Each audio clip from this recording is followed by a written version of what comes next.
75 plus entrepreneurs. Student exchange program, internship abroad. KL, deemed to be university.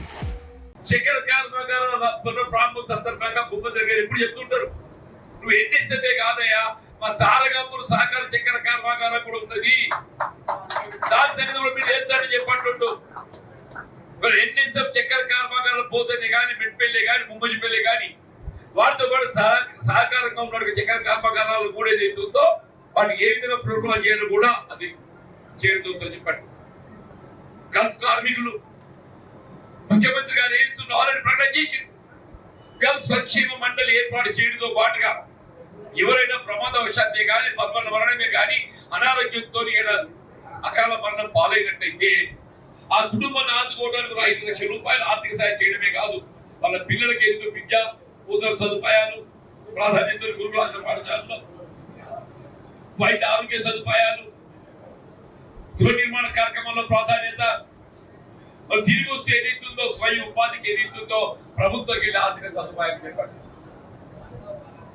అంటే బీడీ కార్మిక బిడ్డలు ఆడబిడ్డలు చెప్పండి. నేను ఈ తెలంగాణ ప్రభుత్వం మాతో ఒకటి పెంచుకుంటేనే ఎప్పుడు చెప్తుండే బీడీ కార్మికులకు ఏదైతే దేశం మొత్తం ఎక్కడ పెన్షన్ లేదా, ప్రావిడెంట్ ఫండ్ పెన్షన్ తప్ప. ప్రావిడెంట్ ఫండ్ పెన్షన్ వాళ్ళు పైసా సమకూర్చుకుంటే యాజమాన్యం ఇచ్చినటువంటి ఆ మొత్తంతో ఆఫ్టర్ దేర్ రిటైర్మెంట్ వస్తాయి. తెలంగాణ ప్రభుత్వం మాత్రం ఏది ఇచ్చిందో ఆరంభంగా 1000 రూపాయలు ఇచ్చింది, తర్వాత 2000 రూపాయలు చేసింది. కానీ ఒకటి మాత్రం ఏది ఇచ్చిందో ఆ 2014 అనే కట్ ఆఫ్ డేట్ పెట్టి అది సగం మందికి వస్తే సగం మందికి రాదు. 2014 కంటే ముందు గుర్తింపు పొందినట్టుగా ప్రావిడెంట్ ఫండ్ వారికి మాత్రం పెన్షన్ సౌకర్యం, 2014 తదుపరి గుర్తింపు పొందిన ఆడబిడ్డలు పెన్షన్ సౌకర్యం లేదు. కాంగ్రెస్ పార్టీ ప్రభుత్వం విధంగా కాదు, నువ్వు ప్రావిడెంట్ ఫండ్ ఎప్పుడు గుర్తింపు పొందినా నీకు రాష్ట్ర ప్రభుత్వం పెన్షన్ సౌకర్యం కల్పింప చేయడంతో పాటుగా ప్రస్తుతం అమలవుతున్న 2000 మరింత 2000 కలిపి 4000 రూపాయలు అమలు చేయబడే విధంగా ఏం చెప్తుందో కార్యక్రమాన్ని ముందుకు తీసుకోబోతున్నాం. కానివ్వండి, భవిష్యత్తు నేను ఎంపిక చేయబడే విధంగా ఇంజనీరింగ్ కళాశాల కానివ్వండి, బేటీ పడావ్ బేటీ బచావ్, మోడీ గారి విధానం బేటీ పడావ్ బేటీ బచావ్. అది ఇక్కడ తెలంగాణ రాష్ట్రం నిజామాబాద్ పట్టణానికి సంబంధించి ఆ బేటీ పడావ్ మాత్రం ఏదైతుందో డిగ్రీ కళాశాల మహిళా డిగ్రీ.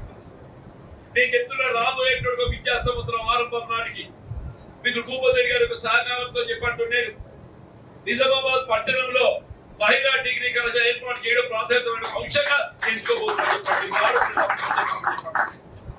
ఏదైనా మీ అందరికీ అభిమానం ఈ చేరికలు కాంగ్రెస్ పార్టీ బలోపేతం కొరకు మీరైతే సహాయం అందింపజేస్తున్నారో ముందుకు వస్తున్నారో మీకు అందరి హృదయపూర్వకంగా నమస్కారం చెప్తూ మీ అభిమానానికి నా జీవితంగా రుణపడుతుందని చెప్పండి.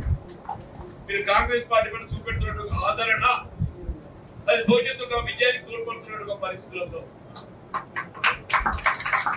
ఇక్కడ మీరు చూపెట్టే ఆదరణ ఏదైతుందో దాంతో ప్రత్యక్షంగా లబ్ధి పొందబోయేది పార్లమెంట్ అభ్యర్థిగా పోటీ ఉండబోతున్న నేను చెప్పండి. మీ భూపతి రెడ్డి గురించి వెంకటేశ్వరికి ఏమొస్తుందో రాదు నాకు తెలియదా, కానీ అందరి చేరికతో ఏదైతుందో ప్రత్యక్షంగా ఇమీడియట్ గా లబ్ధి పొందబోయేది మాత్రం ఏదైతుందో కాంగ్రెస్ పార్టీ పార్లమెంటరీ అభ్యర్థిగా నేను అంటూ చెప్పండి. కారణాలు అనేకం. మరి వాళ్ళ ప్రజలు మార్పు కోరుకున్నారు. 10 ఏళ్ళ గడిల పాలన అనుకోండి, ఒక కుటుంబ పాలన అనుకోండి, ఒక కూడలిస్టిక్ పాలన విసిగిపోయి మరి ఇక్కడ ధర్నా చౌక్ ఎత్తేసి అక్కడ సెక్రటేరియట్ లో ప్రజలకు సామాన్య ప్రజలే కాదు ఎమ్మెల్యేలకు కూడా ఎంట్రీ లేని పరిస్థితిలో ఇక ప్రగతి భవన్ అయితే మంత్రులకు కూడా ప్రవేశించారు. అలాంటి పరిస్థితుల్లో అవినీతి పెరిగిపోయి మరి తెలంగాణ మొత్తం అప్రపాలు వేసినటువంటి సందర్భంలో మీరందరూ కూడా 10 సంవత్సరాల పాలన గద్దె దించాలని ప్రజలు నిర్ణయించుకున్నప్పుడు మన కాంగ్రెస్ పార్టీ అధికారం కూడా జరిగింది 3 నెలల క్రితమే. ఇవాళ మీరు నిజంగానే మార్పు చూస్తా ఉన్నారు. గతంలో ఎట్లా ఉండే ఇప్పుడు ఎట్లా ఉండే, ప్రజాస్వామ్యం వెల్లివిరుస్తా ఉన్నది, ప్రజల పాలన వచ్చింది, ఇందిరమ్మ రాజ్యం వచ్చింది. ఇవాళ గడిలను బద్దలు కొట్టినాం, ధర్నా చౌక్ మళ్ళీ ఓపెన్ చేసినాం, మరి ప్రజావాణి ఓపెన్ అయింది. ఇక్కడ మనం చూస్తా ఉన్నాం ఎమ్మెల్యేల క్యాంప్ ఆఫీసులు ఎట్లా ఉన్నాయి, ఎంత ఫ్రీగా ఉన్నాయి, ఎవరంటే వాళ్ళు రావచ్చు, ఎవరంటే వాళ్ళు కలవచ్చు. ఇంతకుముందు నిజామాబాద్ రూరల్ క్యాంపస్ ఎట్లా ఉంటాయి, 11, 12 గంటల దాకా గేట్లు తెరరు. అక్కడ మంచి నీళ్ళు ఉన్నాయి, చెట్టు నీడ కూడా ఉంటది. పోతే నమస్తే పెడితే కూడా పలకరించారు, కూర్చుండవి, నీళ్ళు ఉన్నాయి. అలాంటి పరిస్థితుల్లో ఉండే మరి వాళ్ళకి చూస్తా ఉన్నారు మీరు మార్పు. ఎక్కడైనా దొంగ కేసులు అవుతున్నాయా? ఎక్కడైనా కానీ దౌర్జన్యం జరుగుతుందా? ఎక్కడైనా భూముల కబ్జాలు ఉన్నాయా? మీరందరూ కూడా చెప్పాలి 3 నెలల్లో ఎంత మార్పు ఉంది. మరిన్ని వీడియోస్ కోసం ఛానల్ ని సబ్స్క్రైబ్ చేయండి, లేటెస్ట్ అప్డేట్స్ కోసం వాట్సాప్ ఛానల్ ని ఫాలో చేయండి అండ్ లింక్ డిస్క్రిప్షన్ లో ఉంది.